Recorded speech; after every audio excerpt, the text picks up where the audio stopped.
Hello, everyone. Welcome to Everyday Prepared. Thanks for watching. So, today is the last day of September, which is National Preparedness. So, a lot of things were going on this month, drawing attention to being prepared and preparedness and that kind of a thing. So, but now that that month is over, where do we go from here?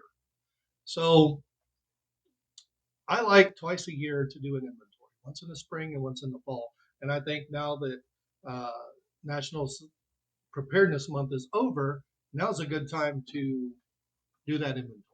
So we want to do an inventory, check all our food. Main thing is to see how much food we have, of what, right? But also to ensure that we're rotating that food properly. So we don't have to worry quite as much about expiration dates if we're rotating it and eating it on a regular basis. And that's one reason why I always promote buying food that you eat, just buying extra of it. So we're actually rotating it in our meals every day. Now, on this inventory, you can do one of two things. I know people will that take, okay, I have 10 pounds of chicken. Let's look. 1 pound of chicken has X number of calories. They multiply it out, figure out how many calories of food they have, and that way they can divide that by how many calories their family consume in a day, and that gives them how many days food they have. What's good about that is you know exactly how much food you have, but you can also make plans with that. You can say, well, if we're going to be cutting wood and hauling water all day, we're going to need more calories per day than we normally would have. So you can up the amount of calories per day. And on the other hand, if you're worried about making your food last, you can also reduce the rations and it'll still give you an idea of how much food you have, which is not a bad thing at all. Now, the way I do it here is we buy a lot of food in bulk packaging. We'll buy like the 5 pound family pack of chicken breast. And what we do is we cut it up and we take what we would normally cook for one meal and vacuum seal it up. So if I look at my freezer, I just count how many bags of chicken I have. And if I have 10 bags of chicken, I know I have 10 meals worth of chicken in my freezer. So that's the way I do that. And but this now this inventory also helps with making sure you're rotating your food properly. And this is more so for people who live in small apartments and are having to use some unconventional ways of storing their food. I know some people will take like the big tubs, fill them up, and slide them under the bed. Well, if you're doing that, uh, now's the time. Make sure you're rotating that food. Go through, check all the expiration dates on it, make sure it's getting rotated, so you don't have stuff going bad. And that's one of the reasons why I really like my backup system and storing food that we eat all the time is it makes it easy to rotate it in and out. So do that. Now, on this inventory, don't just concentrate on your food and your water. You want to make sure you have both of those. Uh, but look at your long-term goal. If you're looking for 6 months of food, make sure see where you're at on your path to getting 6 months worth of food. Maybe you need to step it up by a little more, or maybe you're doing good and you're like, well, hey, we've already got 6 months.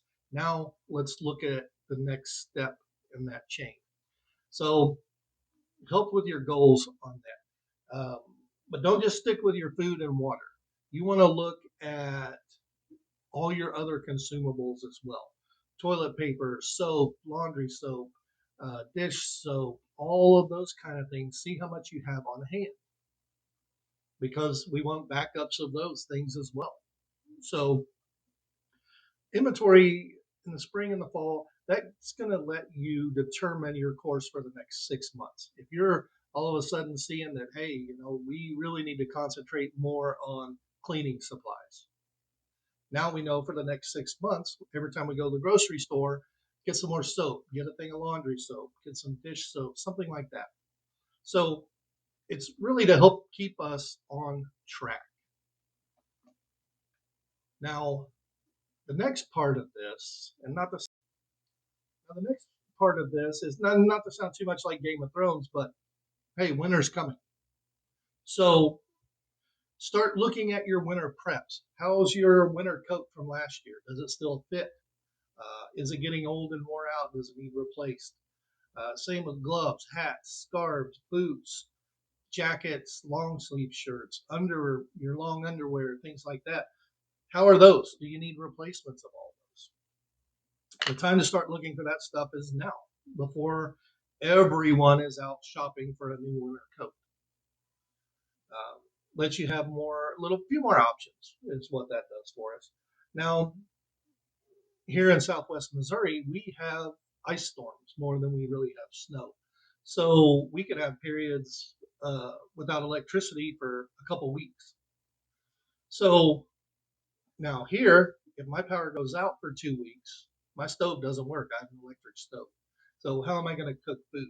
So you have barbecue grills. If you're planning on cooking on your barbecue grill, make sure you have extra propane if it's a propane grill. Make sure you have extra charcoal if you run charcoal. If you're planning on using a camp stove, get several bottles of whatever fuel that camp stove takes. So we want to stock up on some of this stuff. So when that ice storm comes, we're ready. We have a way to cook our food. Um, Look at your tools. When it's 10 degrees below zero and you just had an ice storm and half a tree's blocking your driveway, that's not the time to be out there sharpening your chainsaw. So grab your chainsaw, fire it up, make sure it still runs good. Might need to do a little work on it. Make sure you have gas, make sure you have bar oil. While you have it, go ahead and sharpen the chain up.